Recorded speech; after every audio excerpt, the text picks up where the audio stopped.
নিম্নমানের বিটুমিনেই ঝিনাইদহ যশোর মহাসড়কের বেহাল দশা হয়েছে বলে জানা গেছে। বুধবার দুর্নীতি দমন কমিশনের ঝিনাইদহ অফিস থেকে সরেজমিনে অভিযানে এমন প্রাথমিক সত্যতা মিলেছে। নিম্নমানের বিটুমিনেই ঝিনাইদহ যশোর মহাসড়কের বেহাল দশা হয়েছে বলে জানা গেছে। বুধবার দুর্নীতি দমন কমিশনের ঝিনাইদহ অফিস থেকে সরেজমিন অভিযানে এমন প্রাথমিক সত্যতা মিলেছে। দুদকের এনফোর্সমেন্ট টিম ঝিনাইদহ কালীগঞ্জ মহাসড়কের প্রায় ২০ কিলোমিটার রাস্তা পরিদর্শন করেছে।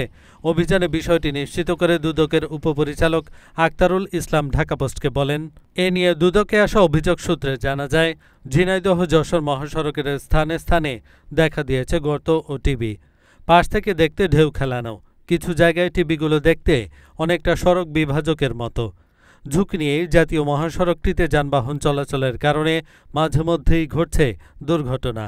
এদিকে সড়ক ও জনপথ বিভাগের পক্ষ থেকে মাঝে মধ্যে টিবিগুলো মেশিন দিয়ে কেটে দিচ্ছে, কিন্তু ২-৪ দিন যেতে না যেতেই আবার আগের অবস্থা হয়ে যায়। বর্তমানে পরিস্থিতি এতটা খারাপ হয়েছে, সড়কটি দিয়ে ছোট যানবাহনও চলাচল করতে পারছে না। এহসানুল হক, ঢাকা পোস্ট।